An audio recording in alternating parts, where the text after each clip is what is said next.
Gift City, if you go from the very beginning, actually emanated from a vision of Honorable Prime Minister, which largely encapsulates taking advantage of the business acumen within the state, but also creating a hub that leverages infrastructure as well as technology and really creates an ecosystem that we can create to manage and provide for the needs of modern Gujarat and more modern India, where we end up positioning ourselves in the global financial world as a pace setter and really start making a presence felt, not just of Gujarat, but that of India. Go page down. In the mission statement guidelines of the Government of India, under the Greenfield category, section 5.1.3, GIFT has been recognized as an example or a model smart city, which largely talks about the infrastructure, the technology that's already been deployed at GIFT. How does that relate to the direction that the government has set out for the other 100 smart cities, and really putting GIFT above many of the developments that are happening and saying, look at GIFT as that's the direction in which we're going, but evolve from there in terms of the concept of smart city. So really proud to be recognized in the mission guidelines in that manner. Next slide, please. Page down.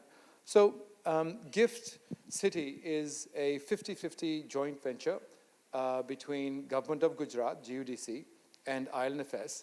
So it's a truest form, it's a public-private partnership model, largely focused on developing a greenfield city, which is vertical in nature by virtue of its master plan, and really creating a financial hub and a services hub to create 1 million jobs, half of which, about 500,000 jobs, are direct, and the other 500,000 jobs are indirect. So our whole objective is to drive economic growth as well as employment contribution to the state and to the nation.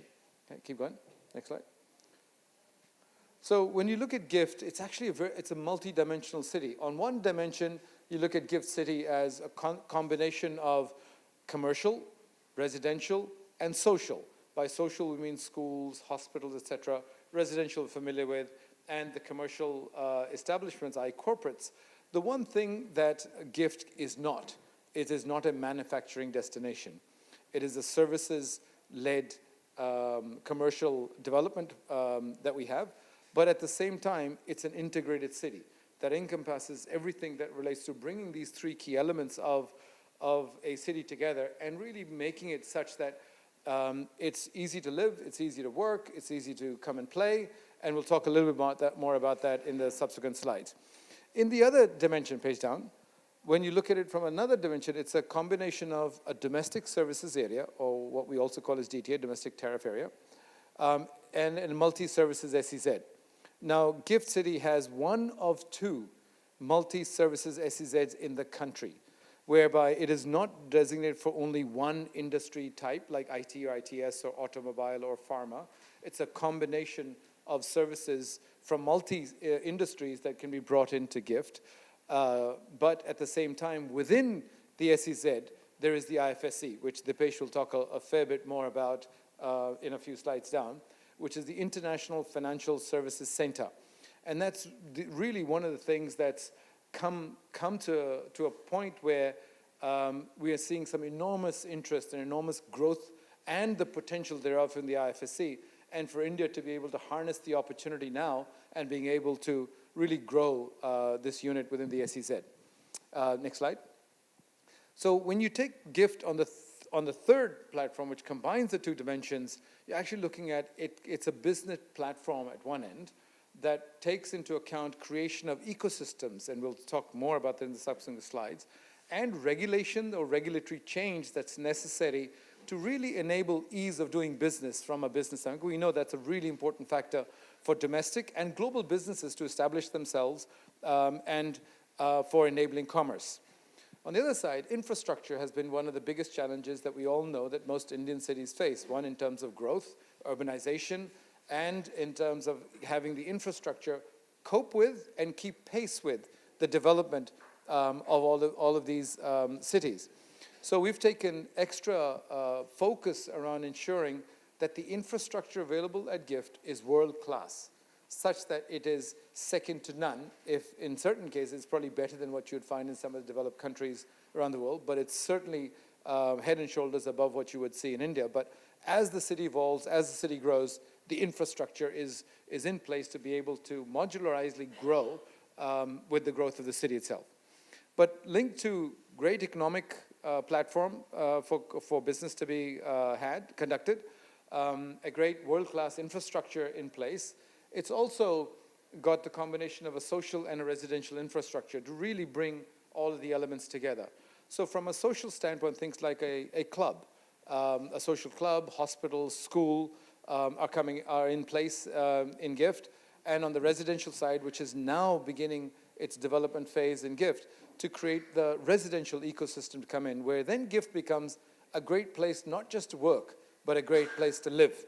And therefore, all put together, it's a city that then people will get attracted to just by virtue of ease of doing business, great infrastructure, and a great place to live and work. Next slide. The location of GIFT is quite strategic as well. It's housed between the twin cities. Even technically, it's in District Gandhinagar, but twin city of Ahmedabad and Gandhinagar is housed. You may not be familiar with such short travel distances, but airport to GIFT City in peak traffic is 20 minutes. I know that's not a reference point in Delhi anymore, but it definitely adds to the productivity construct of a business environment. But at the same time, it's not too far away from Gandhinagar, which is the government capital of the state, as well as Ahmedabad, but it's also on the bank of Sabarmati River. Two key points to note. GIFT was scheduled to be in the phase 3 of the metro development of GIFT, and of the metro development of the area. GIFT has now got upgraded to phase 2. So by about 2021-22, the likelihood of the metro also coming into GIFT, which is in part of phase 2, will become a reality. Then the bullet train, which is connecting Mumbai to Ahmedabad, also expected to be operational in about the year 2021-22, is also going to be enabled by that time frame. So what we'll see is the shrinkage of distance creates a further economic value addition to the region. And we'll see all of these put together, plus the third element where GIFT is also on the Delhi-Mumbai industrial corridor. So all of these put together positions GIFT quite strategically, not just in the region, but nationally as well. Last point on the international airport, it's very well connected domestically, and it's very well connected internationally. It's got flights going into Singapore on the east, but also to Dubai and Abu Dhabi and Qatar, as well as into Europe, pretty much on a daily basis. So it's well connected internationally and domestically. Therefore, positions itself as quite a unique place as a business investment and a business investment destination. Next slide. So the overall master plan of GIFT, it's an 886-acre development. Overall, expected to be about 62 million square feet once it's fully developed, about 110 buildings within the master plan. As you can see, the blue land parcels are largely focused on commercial. So 67% of the entire master plan is focused on the commercial segment. Residential is 22%, and the social sector is 11%. But it's fair to also say that the green and the developed area is split 60-40, roughly within the city. So enough of green spaces are being kept such that the city doesn't look and become too dense, and therefore cannot, and is able to handle and cater to the development and the growth of what is planned for the city. Okay. The piece in red that you see within the red dotted line is the SEZ. So of the 886 acres of land of GIFT City, the SEZ is earmarked at about 261 acres, which is the portion in the red dotted lines, split between the processing zone and the non-processing zone within the SEZ. Okay, keep going. So once we look at, so far we've talked about the vision of GIFT and the formation of GIFT and what was the context behind it, the strategic location of GIFT, the multi-dimensions of GIFT and what it has within the city, from a residential to commercial to social, as well as on the other side, the commercial, the domestic zone, the SEZ, and the IFSC.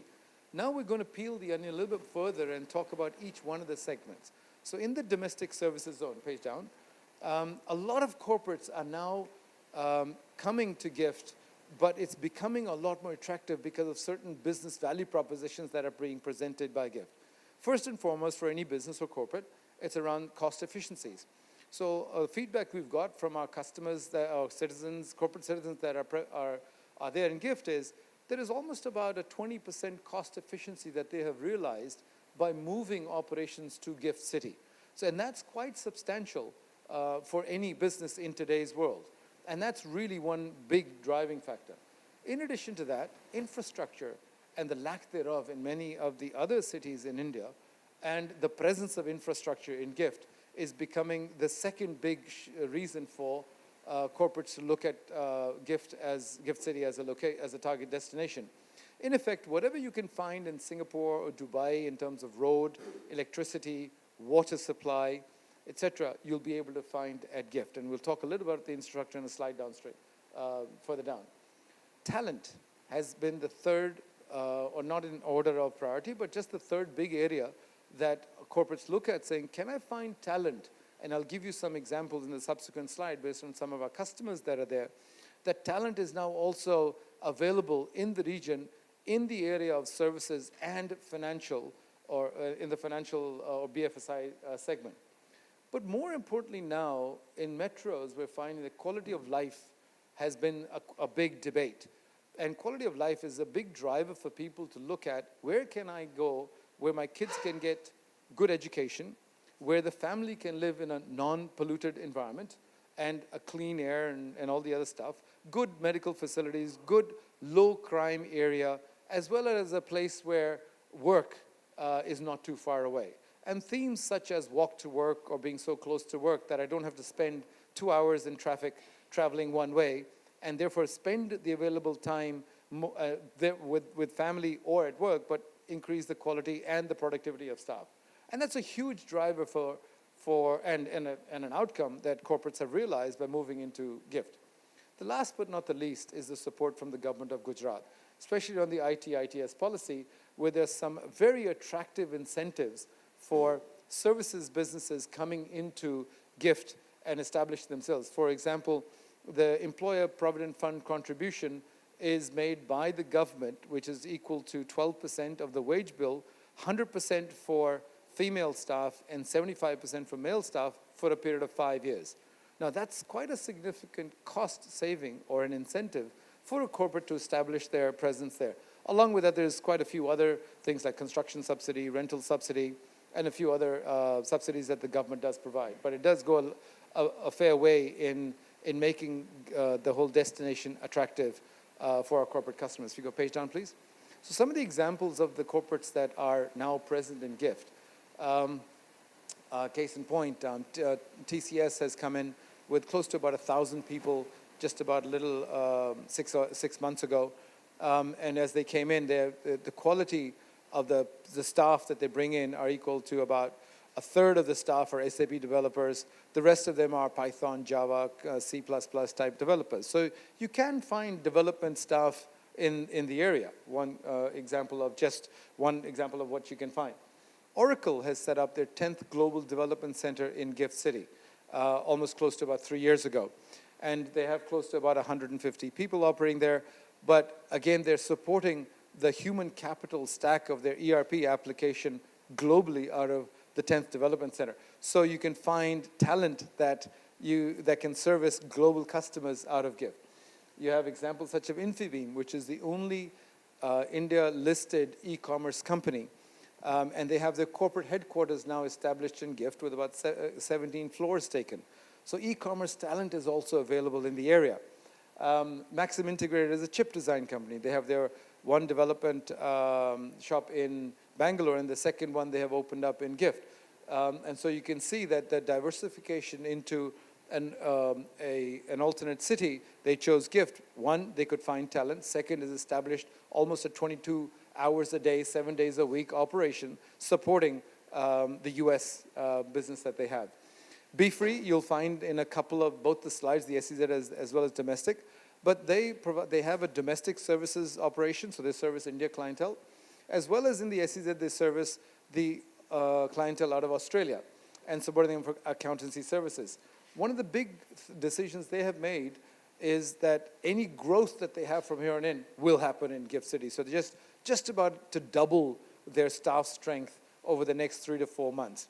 But clearly what they have found is management ease between an SEZ operation and a domestic operation to be able to really run their business more efficiently. And obviously some of the other clientele that we have in there. Page down.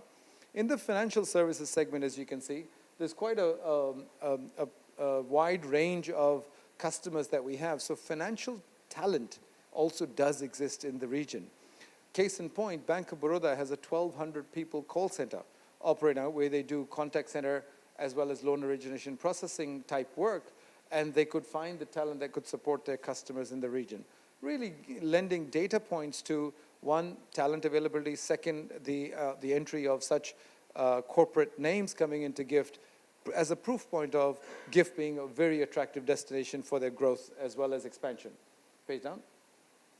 Some of the developers that also participate in GIFT Journey, and we call them partner developers, are listed up here. IFSC being a shareholder promoter and has developed 2 buildings, GIFT Tower 1 and GIFT Tower 2, and we'll show you that in a video towards the end.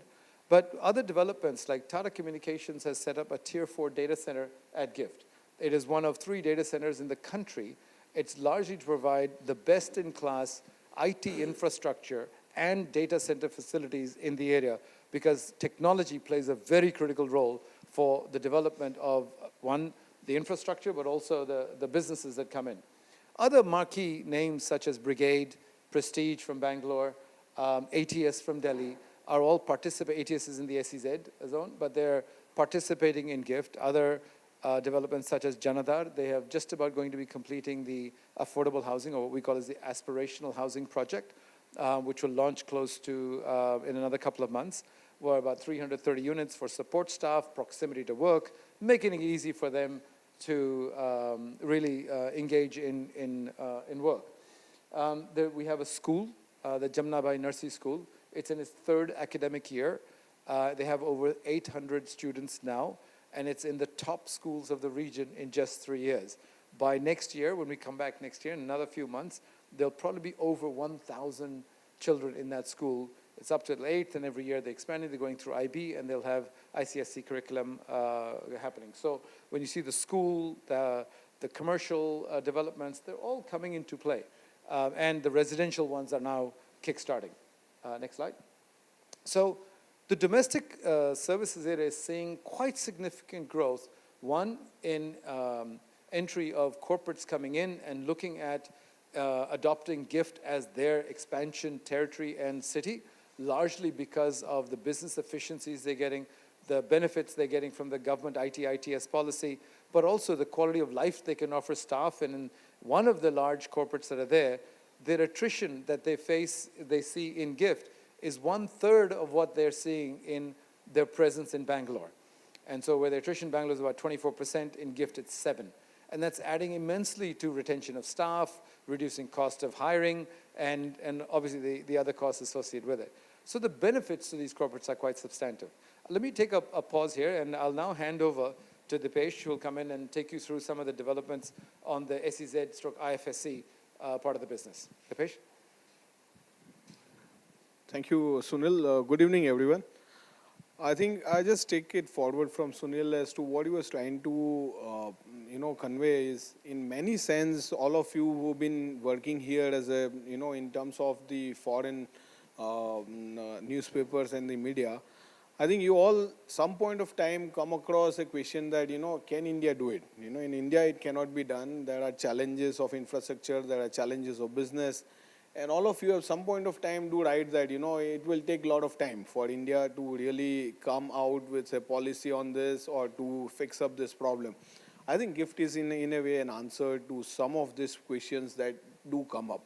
One, on the infrastructure front, is clearly an answer as to how a smart city comes up. And it's a clear example is that if you really visualize proper and implement in a good way, this is the way forward for India in terms of the infrastructure development. I think I'm going to talk more on the business side of the International Financial Center. And this is again a question mark that India always possesses, that can in India we set up an international financial services center? And the answer that we've been trying to grapple with has been almost 30, 40 years now. You will be surprised that there has been reports since 1990 in various papers and in various Ministry of Finance papers saying that the international financial services has been growing in a big way and we need to do something about this. We had a report even in 2007 of the International Financial Center. Can India host International Finance Center?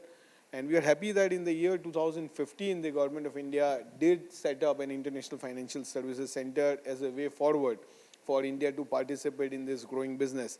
Just to take you, give you a bit of a right perspective, that till 2015, what was happening for India was that if you want to do dollar-denominated transactions or if you do international financial services, you will go to Dubai, you will go to Singapore, or you will go to the other parts of the world. And from there, you will actually saw India market. That is where I think we were grappling with a question mark. If all our businesses, and the number estimated was $50 billion of international financial services is being availed by India on an yearly basis, and this demand is actually sought from the centers outside India. So what happened was that it was very efficient to set up a company in Dubai. It is very efficient to set up a company in Singapore. What you do in setting up there, set up the shop there and do business in India. Because everything is electronic, every businesses can be easily done from any parts of the world. You were so easy to set up there and so easy to do India business that we exported two things. One, business, and the second, job. I think these were the major two reasons why India had to then, think about why can't we set up International Financial Services Center in lines with the centers. Around 100 such centers have come up in the world. Why can't we set up our own International Financial Services Center, which provides in a way a same platform? So right now what we are talking in GIFT is, you are in GIFT, but actually it's a foreign territory. And that is how the rules of the game changes, because once you are in India, your rules of domestic regulations of the regulators are different. Once you are in GIFT, the rules are different. And the important part in GIFT is considered as a foreign branch. So if you are in GIFT, if you open your company, you open your branch, it is basically an extension, not an extension of your India branch, but it's an opening up a new foreign branch for you, and all rules and regulations accordingly apply. We got some of the major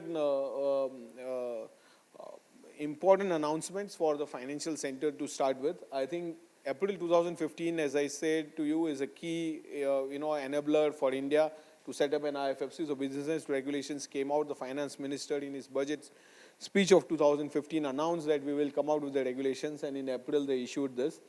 Competitive tax regime has always been considered as a very important element, because across the globe, centers have come up with a single mandate that how we should plug the tax part of businesses and how to attract more businesses. So simple, by giving tax benefits, actually you can grab business from other parts of the world to your center. That has been the strategy of various financial centers. You can also need a very ease of doing business in a center like this, because you don't want a similar high level of restrictions and the cumbersome compliance points for your financial center. So company law has been also been amended for the GIFT International Financial Center by the government. And very important, I think, the dispute resolution. We talk of financial services and the dispute comes, and if you tell them you have to wait for 10 years to resolve this, I think they will never going to come to a center where it takes a lot of time to resolve the disputes. So the International Financial Center need a very good alternate option. And we have set up in Singapore International Arbitration Center office in GIFT now, and they are operational since August 2017. In terms of our businesses, I think we've been growing in all the three verticals. So IFSC basically right now under the regulations can do three major businesses: banking, insurance, and capital market. On all the three verticals, whether it is banking, we got 11 banks operational, all are Indian banks. For them, this becomes a foreign branch, and the benefit is you can lend in dollars, you can allow an Indian company to acquire foreign assets, you can provide external commercial borrowing, and you can do buyer's credit and such other products. So it has become suddenly a very important asset for the Indian branches to have in their overall company. And these branches are doing those businesses which at some point of time, most of this bank's branches abroad were doing. So like say for example, ICICI Bank Dubai would do a same business which now the GIFT branch is doing. And so now for them the question is, why should I do business from Dubai? I can do it from GIFT branch and expand it more, because for you it is very easy in terms of compliance in doing business in this branch. Same way the insurance companies, I think we were not allowed to write insurance products and insurance policies in India. Foreign denominated policies cannot be written in India. So people had to open offices outside and write dollar policy.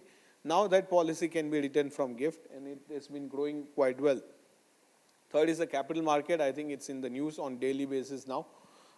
And we've been hearing this about how efficiently a capital market can actually provide an ecosystem. So we have now brokers, we have exchanges, we have clearing corporation, we have banks. Each and every ecosystem player is now present in GIFT, International Financial Center. And then we have other SEZ units. We have IT companies, we have outsourcing units, we have accounting firms, we have law firms, all operating as a part of that center. In terms of our major milestone, I think in the terms of banking, we have crossed around $8 to $10 billion of business transaction from the zone. Insurance, we have touched around $20 billion of sum insured. We are now close to $400 million of transactions every day in the exchanges, which is still small compared to what is happening in the various parts of the globe. But still, it is substantially higher than we started with $5 million businesses to start with to 400 million now.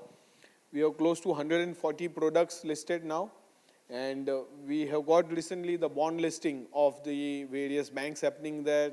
IFSC got that, green bond listed there. So even a listing of the masala bond, which is a product which got listed in London or Singapore, has now an option to get listed in GIFT. There has been a continuous regulatory support to make this enable, whether, in this entire financial services, one thing is very clear, that you need a regulatory support every time you want to expand the business. And the regulatory support for the financial services center has been excellent. Whether it is Minister of Finance, SEBI, RBI or IRDA, I think they all understand the concept very well. And they've been expanding these businesses on a continuous basis. So we now are permitted to do, say for example, commodities. FPIs are not allowed to do trade in India, but they are allowed to do commodities from GIFT. So the question now for the regulator is, if this business is allowed in Dubai, why can't it be allowed in GIFT? Versus the question earlier was, if I allow this in GIFT, what happens to the domestic India? I think that we have overcome now. The regulators are seeing, if Dubai is allowing this, why can't the International Finance Service Center in GIFT be allowed the same regime? And that's where we are seeing a major expansion of business happening. Because if you artificially stop people to do that business in India, they have a very easy route to go out and do the same business. So I think that is what the regulators have realized now. It has also allowed listing of various trade and debt securities, as I was just mentioning. It has allowed the new categories to come in. So I think you must be hearing about FPIs and EFIs. So FPIs now have an automatic license to trade in GIFT. So if you are an FPI in India, you get an automatic license to trade in GIFT. They have created one more category, those who are not an FPI, but they can be an eligible foreign investor who can directly come in GIFT and participate. So I think the framework and the regulatory support is really becoming a very key enabler for the zone. In terms of banks, I was just mentioned all these products are now available and the banks are expanding in a big way. We have 11 banks, 3 to 4 foreign banks in pipeline to get finalized by the Reserve Bank of India. We have even 3 to 4 Indian banks also are in pipeline which have applied and their licenses are under consideration. So we will be close to around 15 to 18 banks going forward in few months from now. In terms of insurance, as I told you, this is an opportunity. If I am a foreign insurance player, if I have to come to India, the FDI norms have certain restrictions for shareholding. So 4951, you come to GIFT, there is no FDI requirement. So you can be 100% own foreign insurance company operating GIFT. If you are a Singapore Stock Exchange, you can be actually in GIFT and do 100% of your own company there and trade and run the exchange on your own. You don't need any Indian partner to do the business. So one very important enabler is that this zone has been opened up not only for Indian entities, but even for foreign companies to come in without no restrictions on the ownership. In terms of capital market, I think the businesses has been really growing very fast, and we've been seeing this on a daily basis, the interest emerging. Few of the announcements you are well aware of is also, in a way helping the center to bring in more and more businesses from across the globe. And I think every segment, whether of capital market, whether it is merchant banker, registrars, underwriters, credit rating agencies, deposit, everyone is allowed to participate. One very important other business which is coming up in GIFT now is the offshore fund business. Now we all know that you created Mauritius and you created a platform for people to go to Mauritius and then do what is to basically use that as a platform and invest into the Indian equities. Now that platform is now being turned around and the regulators have said, why can't an offshore fund be set up in GIFT? So you create an offshore fund, the investors from outside will invest, not the Indian rupees will get invested. You get dollars from outside, use that platform, and that platform will allow you to invest into Indian equities in the Bombay Stock Exchange or the National Stock Exchange. It can also invest into an IFSC exchanges. And actually the entire fund industry would now be going forward, would be present in GIFT. Very important key enabling announcements in the recent budget on 1st February 2018 by the Government of India is to make IFSC at par with the other financial centers. Clearly the vision here announced is the unified regulator coming in for the center, which means your RBI, SEBI and IRDA. Right now 3 regulators operating in this zone. You will have 1 regulator which will have all the powers of SEBI, RBI and IRDA, which is in line with the international best practices for the financial center. So I think it's a big step forward by the Government of India. And the second is the exemption from the short-term capital gain tax.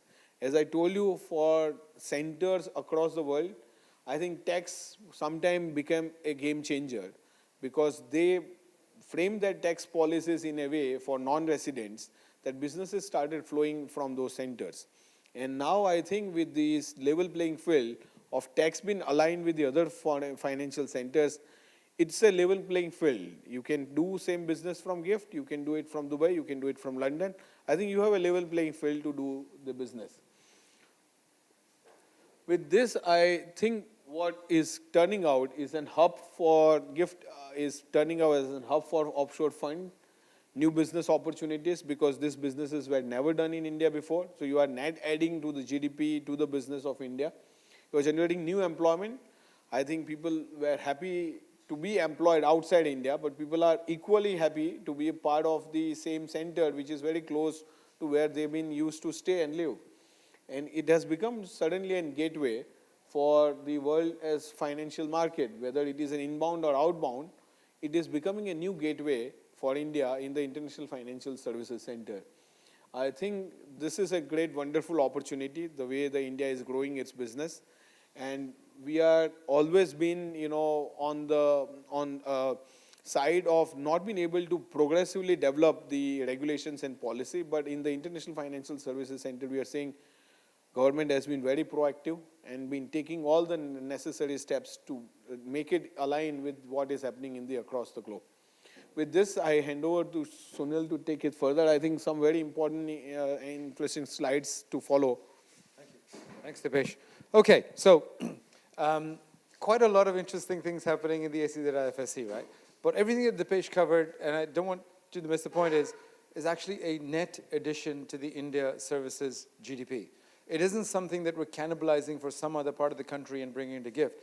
It's actually putting GIFT in an international platform, attracting business by making it easy to do business with, and also creating the regulatory as well as business ecosystem for businesses to flourish and grow. Right?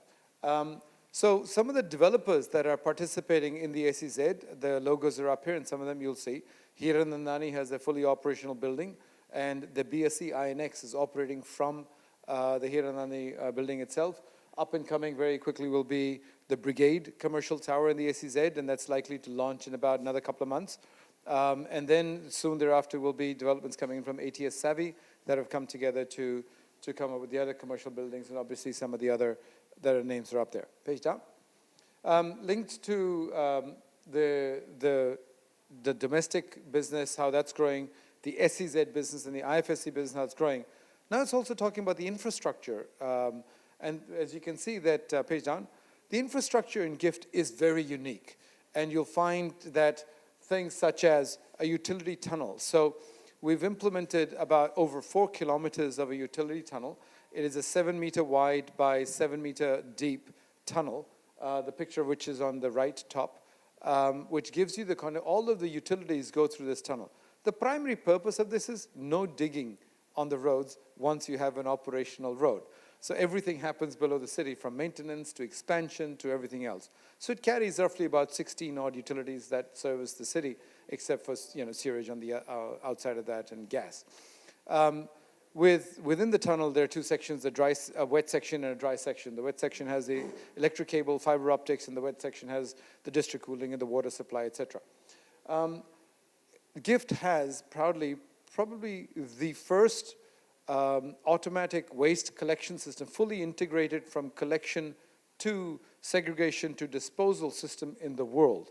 Often what happens is you'll have one element that's implemented, either it's collection or it's segregation or it's disposal, but we've integrated the whole automatic, the whole process. So every building is designed with chutes, organic and inorganic. From the chutes, the waste is collected at the bottom of those pipes, and then through a sensor valve, they're opened at a certain fill factor, and then the waste is sucked at about 90 kilometers an hour back into a segregation facility, which then segregates 2D, 3D, paper, plastic, bottles, etc., into an inorganic and an organic dump. And the organic waste gets treated and sent back into the city as manure and reused or fertilizer. And the inorganic waste was previously dumped, but we're just about implementing the pyrolysis technology in conjunction with Department of Atomic Energy to incinerate inorganic waste at low temperatures of 800 to 900 degrees centigrade using ARC technology, zero oxygen, so it has no carcinogenic gases, so it's environmentally friendly as we start the usage of that. District cooling system, none of the buildings in GIFT have a chiller of their own at the top of the building, which has vibration effects, cost of capex. We actually implemented a district cooling system so that chilled water at 4 degrees centigrade is supplied, and through thermal transfer to each building, then the cooled air is then transferred within the city, and it comes back at about 14 degrees centigrade. So really, it's a more efficient way of providing cooling to all buildings in GIFT, and it also has an operational cost benefit to the tune of about 30 to 40% lower. GIFT City is probably the first and only city in the country where you can turn on any tap in the city and you can drink the water from the tap. I don't think you can venture that in any other city, but when you do come and visit us, the water that you'll find no bottled water in the city. It's all tap water that is pre-treated and tested daily and drinkable. Supply of electricity is a key element of it. 99.99% uptime is what we deliver. And Gujarat is a electricity surplus state, but we've also now secured source from 2 grid supplies into the city, therefore increasing the redundancy of electricity, which is a critical component for any city in serving its corporate customers as well as residential and social. So in local context, whether it's the roads, the water, the electricity, the infrastructure that will cater to a 62 million square feet development, have all been set in place now and expandable in a modular fashion to grow as the city grows. So therefore, congestion, traffic problems, etc., lack of available water or electricity, all of these areas have been meticulously planned and are being developed as the city grows. Keep going. So the overall development of the city plan is about 62 million square feet. We've allotted 15 million square feet of that 62 already. So we're about a quarter of the way through. Of the 15 million, 2 million is operational, where we have people coming to work and working in those buildings. And then there's another 3 million that is up and coming. So some of the developments we talked about before. In the next 12 to 18 months, that other 3 million will come up. The rest of the 10 million that has been allotted is in various stages of its planning and development stage. But overall, in terms of total committed investments by all our partners and ourselves put together, roughly is about 10,000 crores or $1.7 billion in the city thus far. Page down. But there is, outside of just a commercial in the domestic and commercial in SEZ and looking at the infrastructure, there's also life in gift, right? And like I mentioned, there's Narsi Munji Education Trust at Saroj Jannabai Narsi School, which is quite an established, reputable brand, reputable institution out of Mumbai, doing quite well in the area. A petrol pump, eating facilities, amenity center to create the vibe. Page down. To give you a sense that there are people that live there. These are live photographs of people from cultural events to every fortnight, My Day Fridays that we run, events for sporting over the weekend, and a CSR initiative, the bottom right, called Bal Vatika, which is to look after the children of the construction laborers when they go to work, so that the children get an adequate food as well as a educational environment where they can learn, and we prepare them to go into schools in the area. And that's got some reasonable, recent recognition from CMO Asia awards as well, and some others that we recently got. A page down. So with all of that put together, all of that tangibilizes into some results and summary. If I may, I could invite Ajay Pandey to come. Okay, so I'll continue with that now. So the results of all of that means, what does that do in absolute numbers? So now there's about 200 corporates that have come into GIFT. And you can see of the 162 that are operational, about 40 are present in the domestic area or the domestic services zone. And there's about 120 odd in the SEZ/IFSC. A fair amount of brokers are operating, the exchanges are operating, and some of the SEZ names that I pointed out earlier are all coming up. But what you can see here is the trend. It's the trend of the hockey stick effect that is coming into play as more and more businesses are being attracted to GIFT as a destination where they can establish themselves because it's easy to do business, the platform has been set, and now they can come in and just start their business. Now, reflecting this graph is the next one, we go page down, is the number of people that are now employed at GIFT. As you can see, a similar trajectory where we have close to about 7,800 people now employed at GIFT, of which the direct employment, as you can see, spans pretty much close to about 5,000 people, and the rest are indirect employment that is created on the back of the direct employment. But here too, you'll see the hockey stick effect, the businesses coming in, employment growing. And we see this number growing to about 9,000 by the end of this financial year, which is by about end of March. And then growing from then on every year thereafter in a similar trajectory and just ramping up as it goes. Next slide. We've also recently got acknowledgement from Knight Frank in a survey they've just completed about and published about 2 weeks ago, where GIFT City is now the most happening commercial destination in the region, largely because of the growth being seen, the attractiveness from the infrastructure, the efficiency being realized, the talent being made available, as well as the benefits that getting from the IT/ITS policy that's attracting our businesses to come in. Next slide. So all of that in summary, our employment is growing with 7,800 going to 9,000. We've talked about the developments that are near completion, which will add another 3 million square feet on top of the 2 million square feet. The corporates that are now being present and actually growing their footprint, now they're GIFT by the benefits they're getting. We've just now in the process of inviting the residential partners for the residential development and augmenting that. And you'll see next time we come and we'll share with you, you'll see some more announcement in that area. Dipesh talked about the regulatory change enabling the IFSC to become much more attractive as a business enabler, as a business platform, and creating the ecosystems. Page down. And adding all of that to the quality of life element, that's really becoming an important factor for a lot of the decisions that are being made for people to look at GIFT City. So with that, page down, I would like to thank you for your time this evening. I'd like to open it up for any questions that you may have, and I'd like to invite Ajay up to maybe answer some of your questions for you. Ajay. Yeah. If we've answered all your questions, it's fine. So the commercial space is offered at, the land is offered at a 99-year lease. We actually don't charge for the land. We only charge for the development rights, which is equal to the services that we develop for the particular land area. And that's at 1350 rupees per square foot for commercial. And it's based on a built-up area. That's Right now is around 5,000 or 5,500 rupees a square feet for an outright purchase.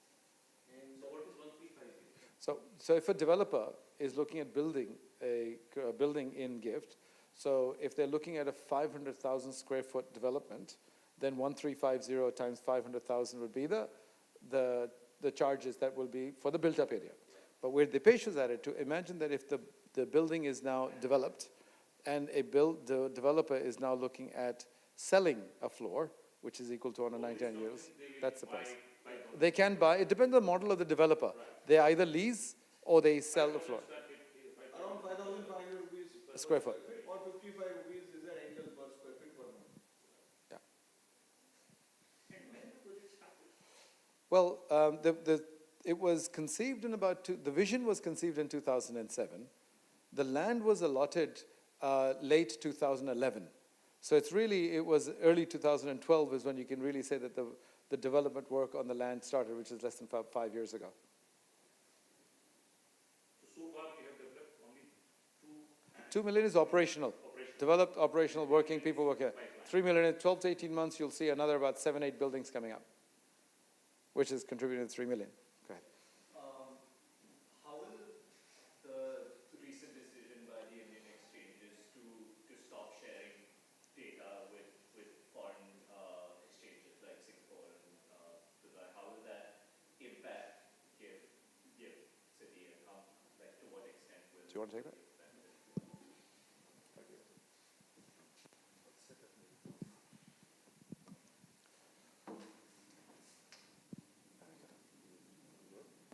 Yeah, okay. So if the question, yeah. As a sort of addendum to that question, does GIFT City see itself eventually supplanting or replacing cities like Singapore and Dubai as a global financial hub? Yeah, so let me just start by saying that the attempt is not to replace Singapore. I think all of us in this room are smart enough to understand that Singapore is Singapore and GIFT is what it is. I think the attempt is to say that there is a certain portion of activity of business that can be done in a far more cost-effective fashion and far more tax-amenable sort of a situation pertaining to Indian companies, which was happening outside of India, that can happen in India. So that is one umbrella statement. The second statement is the recent announcement, will it have an impact? I suppose that various funds and various players would look at GIFT, which they have already begun to look at it. In fact, we have seen some traction happening. And yeah, I mean, the volumes are growing. The capital market volumes are growing. The tax benefits that have been announced, including the fact that we'll have a single regulator. So all of these are plus announcements for business to move in here. I once again want to clarify that attempt is not to replace Singapore, very, very clearly. But you are hoping to kind of attract companies to set up in GIFT instead of Singapore? Oh, absolutely. Absolutely. We offer good quality of life. We offer wonderful infrastructure. We offer the tax regime, which is as competitive as possible. In fact, the maximum taxation in GIFT City is 9%, and for records in Singapore, the maximum taxation is 10%. So we are pretty much there, and on capital market side, almost all the elements have been brought to zero. Dipesh, my colleague, spoke about ease of doing business. So there are almost like 50 plus clauses of India's Companies Act that are not applicable to units that set up their story there. Our exchanges work for 22 hours a day, whereas on the domestic side, BSE or NSE are working for, the market timings are known to you. So I think there are multiple things that have happened for the first time in the country. So I think all of this is going to help the cause. I have one more Please. question about the banking. You mentioned that the banks, other than Indian, that are set up there will be treated as foreign branches. Yeah. And of course, we've seen not so great things about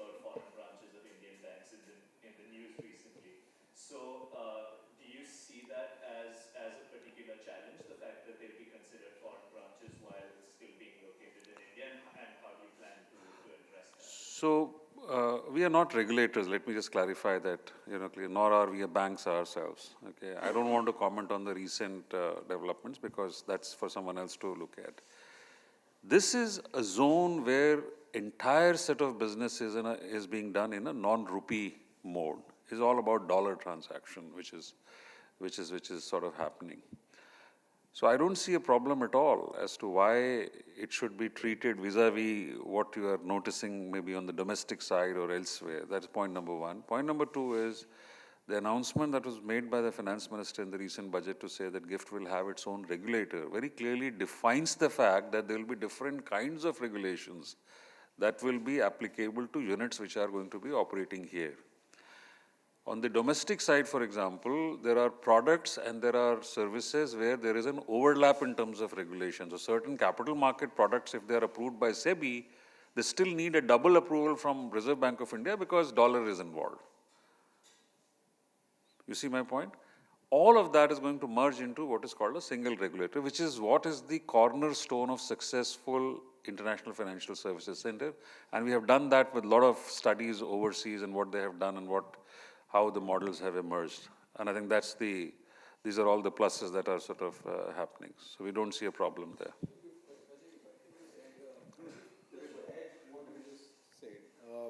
See, these branches which are opened here are a foreign branch for the Indian banks also. So now if I was doing similar business from Dubai or from, Singapore or London branch, I as a parent bank now can do that business from this branch, which is very close to where I am operating. So my compliance team, my legal team, my, system team, my risk team, everyone has an integration of what is happening in this branch versus the, parent bank's operations. So we see a lot of banks which are opened here have already started seeing that many of them have actually closed some of their foreign branches or have merged those businesses to this branch and have started expanding in this branch in a better way because they have better oversight of what is happening in these branches and can be easily integrated with the main banks. So that has becoming an advantage for them to use this as a platform. Yeah, there are multiple things. I mean, apart from governance, apart from compliances, there are also tax elements. For example, if ICICI Bank has a branch in Dubai, when they consolidate their balance sheet with the parent here, they pay a highest corporate tax rate, which is 33%. But the branch of ICICI, if it is closed down at Dubai, it is brought at GIFT, how much do they pay? They pay a MAT of just 9%. So math is for everyone to see, 33 minus 9, right? So that straight away adds to the bottom line. And hence it is not a surprise, at least to us, because it is so obvious that some of these banks who have larger presence overseas, and 3-4 of them are well known, State Bank of India, Bank of Baroda, ICICI, all of them have begun to consolidate some of their overseas presence out to the GIFT branch. You mentioned that most of the Indian banks are trading there. So can you share some details about the foreign banks trading there, or are you in discussion with them which are expected to come to the GIFT? So I am on record to say that for confidentiality reasons, we can't share the names of people, but there are 3 or 4 banks. These are very well-known, recognized names globally. They are on the verge of announcing their participation. And I think they are on, Reserve Bank of India would be issuing them permission to probably go ahead. And so is the case even on the insurance side. We have 3 or 4 reinsurance companies who would be, setting up their shop as well. So I guess if, preempting your possible question, what could be the road ahead for us? I think in this particular year, that just started, we should see the formation of unified regulator, we should see the foreign participation, and we should see the consolidation of the business volume that has begun to, grow leaps and bounds essentially. So without disclosing the names of those banks, can you share what sort of business operations they will be doing in the GIFT, and when are they expected to start operations? So, well, I wish I had a crystal ball in terms of, how Reserve Bank is sort of, going to come up with notifications. But I suspect over the next 3 to 6 months, you will see them operational. What sort of activities they will do, I think they will pretty much compete with what some of the Indian banks have begun to do. So And the fact that for them also compliance cost is going to be lower, for them also the operational expenses are going to be lower. So I think, today we have 11 banks. I have 4 more foreign banks, that makes it 15, 4 more Indian banks. So then I'm not going to talk about the fact that these many Indian, these many foreign, I'll say I have 20 banks.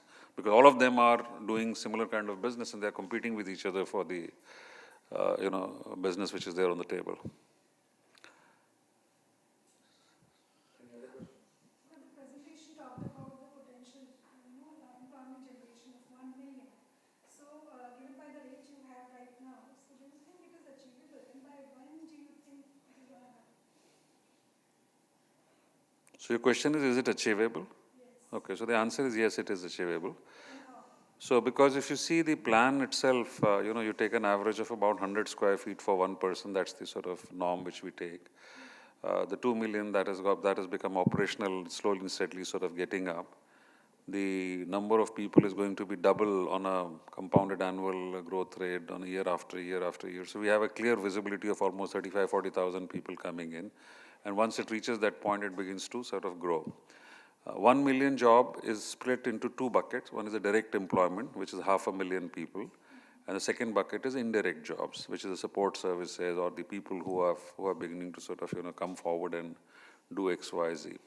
Your last point was by when do you see this sort of happening? So I think it will be in the region of, 10 years from now kind of a thing. So, cities are not built on overnight basis.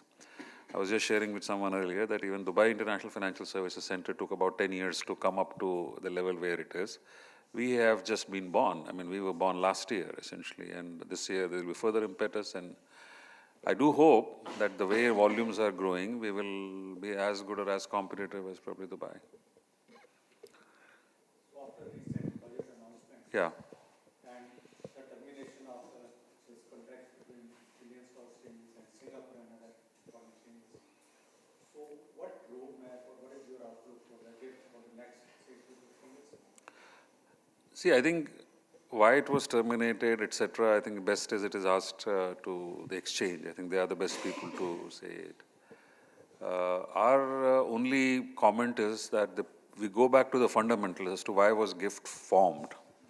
GIFT was formed to bring back the businesses which was pertaining to Indian companies, probably done by a lot of Indians outside of India. Okay. And this entire mandate was to see if we can create an environment where these businesses can come to India, and I think that's what is happening. The recent announcements may sound like one event per se, but I think those who are involved with it, both from the other side of the boundary as well as within India, I think they're all working out to figure out what is the best way forward. And my personal view, which may not be probably the official view, but my personal view is that business will find its own reason and logic, and a solution will emerge out, which is going to be win-win for everyone. That's the way I see it. Sorry? Some clauses of the India's Companies Act, which is about 53, 54 clauses, they are not applicable to companies that operate from there. Then there are certain, earlier there used to be some service tax waivers. Now there are some GST waivers which are there for this one. So it's a very, I don't want to make a sweeping statement so that it is misunderstood, saying laws are not applicable. I think it is to say that laws are applicable, but there are far more relaxed norms which are there for, every side of it, including income tax, including various other taxes, everything. On the income tax side, I think there is no short-term, no long-term capital gain tax, no dividend distribution tax, and there is no STT, no CTT. No withholding tax. No and no GST, no withholding tax. So virtually you are on the same footing as what were other financial centers providing. So this will have, working with Indian labor laws at this time. It will have the same, right? Yeah, it will same, but in SEZ in India, the labor law has been relaxed all over India, all the SEZs in India, and the Gujarat also had passed its own SEZ Act. Gujarat government also has passed an SEZ Act. So labor laws are all over the country. In the SEZs, the labor laws have been relaxed.